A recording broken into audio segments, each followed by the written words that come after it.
Honda ने अपनी 5 bikes को जो है वो शोकेस किया था। ओवरऑल 10 बाइक्स थी बट 5 बाइक्स जो थी जो आप लोगों के लिए कहीं न कहीं इंटरेस्टेड हो सकती है। मतलब न्यू प्रोडक्ट जो है वो इंडियन मार्केट के लिए लॉन्च किए हैं। काफ़ी लोगों के कमेंट्स में पढ़ रहा था, काफ़ी लोग बोल रहे थे कि दिखाते कुछ हैं, लॉन्च कुछ करते हैं। भाई आप होंडा को जानते ही हो, यामाहा हो गया, होंडा हो गया, वो इतने ज़्यादा प्रीमियम जो हो वो चीज़ें नहीं लेकर के आते। अब उनका थॉट प्रोसेस क्या कहता है, क्या नहीं कहता, बट मेरा ये मानना है कि चलो कम से कम एटलीस्ट 5 बाइक्स तो दी कि अब आप शोरूम्स में जाओगे होंडा के तो आप लोगों के पास जो है कुछ और ऑप्शंस जुड़ेंगे। सो ये काफ़ी अच्छी चीज़ है। बाकी आप बताना कि होंडा को जो है वो और कौन कौन सी बाइक्स इंडियन मार्केट के अंदर लेकर के आनी चाहिए। उसी में से एक बाइक है जो कि होंडा की तरफ से आने वाली है। बेसिकली अगर आप एक क्लासिक बाइक ढूंढ रहे हैं, लाइक रॉयल एनफील्ड में काफ़ी लोग जो हो जाना पसंद करते हैं, बट अगर आपको एक 500 सीसी की एक रिलायबल इंजन वाली बाइक चाहिए, एक रेट्रो लुक वाली बाइक चाहिए, तो मुझे लगता है कि CB500 एक काफ़ी अच्छा ऑप्शन आप लोगों के लिए हो सकता है। लाइक देखो ऑलरेडी जो होंडा की जो हाइनेस जिसे हम लोग कहते हैं, CB350 जिसे कहते हैं, वो ऑलरेडी इंडियन मार्केट के अंदर अवेलेबल है। बट किसी बंदे को जो हो ज़्यादा पावर की ज़रूरत है या थोड़ा सा और ज़्यादा टॉर्क जो हो उसको चाहिए, एक बड़ा इंजन चाहिए। सो मैं कहीं ना कहीं कह सकता हूँ कि भाई आप इस बाइक को जो हो कंसिडर कर सकते हो। अच्छा, होंडा की जितनी भी बाइक्स अभी तक इंडियन मार्केट के अंदर आप लोगों को शोकेस होती हुई देखने को मिली, किसी के बारे में भी इतनी ज़्यादा डिटेल्स निकल करके नहीं आई है, कब वो लॉन्च होंगी, कितनी प्राइसिंग जो हो रहेगी, उसके बारे में मतलब एक्सपेक्टेशंस है कि हाँ ये चीज़ें जो हो वो हो सकती हैं। अगर आप CB500 लेने के लिए सोच रहे हो तो भाई आप लोगों के लिए एक बहुत ही ज़्यादा ज़बरदस्त एंड गुड न्यूज़ लेकर के आया हूँ कि अगर आप में से कोई भी इंटरेस्टेड है, मतलब ऑल ओवर इंडिया अगर आप लोग लेना चाहते हैं इस बाइक को, सो भाई इस बाइक की जो हो वो ऑफिशियली होंडा ने जो हो वो बुकिंग स्टार्ट कर दी है। तो इंडिया के अंदर काफ़ी डीलरशिप है जिन्होंने जो हो अपनी एक पोस्ट को अपलोड किया है, जिसके अंदर आप लोगों को साफ देखने को मिलेगा, now accepting booking for CB500। तो भाई ये एक बहुत अच्छी चीज़ है, यानी कि आपको ये बाइक जो हो होंडा के बिग विंग शोरूम्स के अंदर जो हो वो देखने को मिलने वाली है। सो अगर आप में से कोई भी बंदा इंटरेस्टेड है कि भाई मुझे चाहिए, तो देखो ऑफलाइन भी आप लोग कर सकते हो, मतलब ऑब्वियसली शोरूम विजिट करके, या फिर अगर आप लोग चाहते हो कि नहीं भाई मेरे को ऑनलाइन जो हो बुकिंग करनी है। प्राइसिंग के बारे में बात करूँ तो देखो वही 5 से या 10,000 रुपये जो हो रहते हैं। बस एक चीज़ याद रखना कि जब भी आप बुकिंग जो हो कराओ तो एक बार उनसे ये चीज़ ज़रूर कंफर्म कर लेना कि ये रिफंडेबल है या फिर नहीं है। मतलब काफ़ी डीलरशिप जो बाद में आनाकानी करते हैं, तो वो एक चीज़ है। बाकी अब बात करते हैं इस बाइक की डिटेल्स के बारे में कि इसके अंदर आपको कितने सारे मॉडल्स देखने को मिलने वाले हैं, प्राइसिंग जो हो क्या रहेगी, फीचर जो है ये बाइक आपको क्या ऑफर करती है, उन सभी चीज़ों के बारे में। सबसे पहली चीज़ अगर मैं इस होंडा CB500 के बारे में बात करूं, सो लुक्स एंड डिज़ाइन अगर आप लोग देखेंगे तो एग्जैक्टली द सेम जैसा आपको 350 देखने को मिलती है। बट हाँ कुछ कुछ चीज़ें हैं जो इस बाइक के अंदर आपको काफ़ी हद तक चेंज होती हुई देखने को मिलेगी।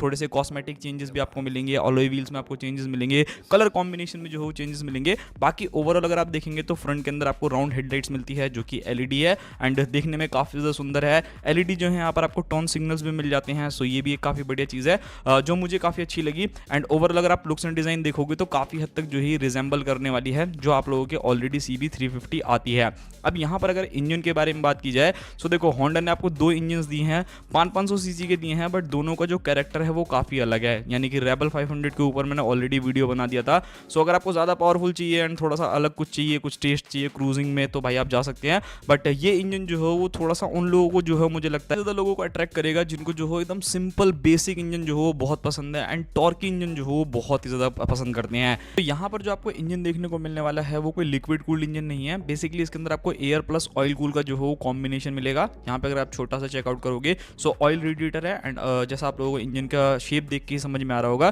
कि ये इंजन जो है वो एक एयर कूल इंजन रहेगा। और फिगर्स के बारे में बात की जाए तो ये बाइक जो हो लगभग 27.7 bhp का maximum power and 43.3 newton metre of torque generate करने वाला है with a 5 speed gear box. ये थोड़ा सा मुझे ऐसा लगा कि यार 5 को 6 स्पीड गियर बॉक्स कर देना चाहिए, मतलब थोड़ा और रिलैक्स हो जाता है इंजन, थोड़ा सा और ज़्यादा जो ओनर रहता है इसको चलाने में बहुत मज़ा आता।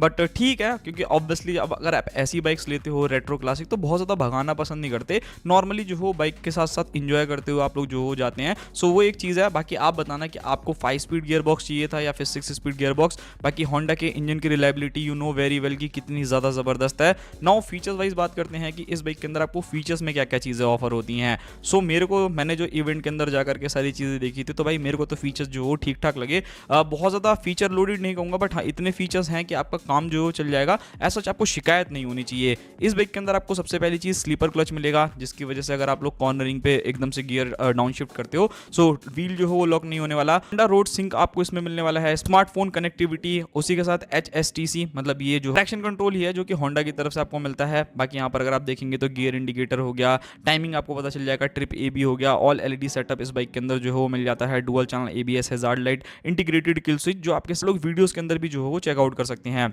नाउ टायर्स के बारे में बात करते हैं कि यहाँ पर आपको टायर साइज जो है वो क्या देखने को मिलेगा। सो देखो इसके अंदर ना आपको दो वेरिएंट्स देखने को मिलेंगे, मतलब एक तरीके से कह सकते हो, एक बेस हो गया, एक मिड हो गया, एक टॉप मॉडल हो गया। सो यहाँ पर क्या है कि आपको अलॉय व्हील्स का भी ऑप्शन दे रखा है एंड स्पोक व्हील का भी ऑप्शन दे रखा है। सो ये एक चीज़ मुझे काफ़ी बड़ी लगी, लाइक दोनों के साइज देखोगे तो बिल्कुल सेम है, चाहे आप अलॉय की तरफ जाओ चाहे स्पोक की तरफ जाओ, बस यहाँ पर आपको डिफरेंस जो मिलेगा कि एक आपको ट्यूबलेस मिलेगा, एक आपको ट्यूब वाला मिलेगा। सो वो थोड़ा सा सरदर्दी से अगर दूर रहना चाहते हो तो अलॉय की तरफ जा सकते हो, एंड लुक्स चाहिए तो भाई ऑब्वियसली जो हो आप लोग अदर ऑप्शन जो हो चुन सकते हो। फ्रंट के अंदर आपको 190 इंचेस के जो हो यहाँ पर आपको अलॉय व्हील्स एंड स्पोक का ऑप्शन मिलेगा। रियर में अगर आप जाते हैं तो 150-77 इंचेस के जो हो रियर में टायर मिलेंगे, एंड ये भी आपके ऊपर डिपेंड करता है कि आपको स्पोक चाहिए या फिर अलॉय व्हील्स। ब्रेकिंग सिस्टम के बारे में बात करूँ तो देखो निसिन के ब्रेक कैलिपर्स आप लोगों को इस बाइक में मिलते हैं, ब्रेकिंग काफ़ी अच्छी हो सकती है। एंड उसी के साथ 310 mm का जो हो फ्रंट में आपको डिस्क मिलेगा, 240 mm की जो हो रियर डिस्क मिलेगी। सो आपका क्या कहना है? वैसे मेरे हिसाब से तो ठीक है, कोई दिक्कत नहीं है, काफ़ी अच्छी ब्रेकिंग है निसिन के ब्रेक कैलिपर्स है, तो आप कहीं ना कहीं भरोसा जो हो कर सकते हो।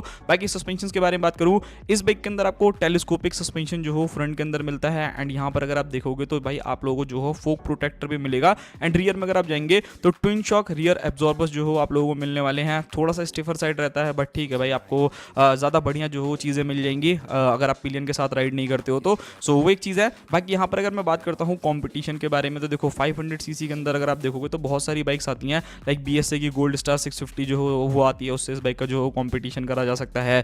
इंटरसेप्टर 650 जैसी मशीन जो है वो अवेलेबल है। सो अकॉर्डिंग टू मी ठीक है। एंड प्राइसिंग भी अगर आप देखोगे तो इस बाइक की प्राइसिंग जो हो बहुत ज़्यादा एक्सपेंसिव नहीं रहेगी, थोड़ी सी वैसे होंडा की रहती है, मतलब जापानीज ब्रांड में अगर आप देखोगे। सो समथिंग अराउंड मान के चलना कि इसके जितने भी वेरिएंट्स हैं 3 लाख रुपए से लेकर के 3.5 लाख रुपए तक जो हो जा सकते हैं, एंड थोड़ा बहुत अप एंड डाउन जो हो आप लोगों को देखने को मिलेगा। बाकी एक चीज़ होंडा ने काफ़ी बढ़िया करी, बाकी बाइक्स की उतनी डिटेल नहीं निकल करके आई कि वो कब तक लॉन्च होगी या बुकिंग स्टार्ट हुई नहीं हुई, बट अगर आप 5 बाइक्स एंड स्कूटीज में से अगर आप कोई बाइक लेना चाहते हो तो CB500 के लिए आप लोगों के लिए जो हो बुकिंग ओपन करी जा चुकी है। सो आप इजीली जो हो कर सकते हो जा करके जो भी बुक एंड बाकी सारी चीज़ें करनी हो। लॉन्च डेट के बारे में बात करूँ तो लॉन्च डेट तो मतलब ऑब्वियसली बुकिंग स्टार्ट हो गई है तो भाई जल्दी ही होगा, बस एक आधी महीना जो हो लग सकता है या फिर कम टाइम के अंदर भी जो हो, जैसे उनको बुकिंग मिलती रहेगी उसी हिसाब से जो हो बाकी सारी चीज़ें भी जो हो कर सकते हैं इस बाइक के साथ।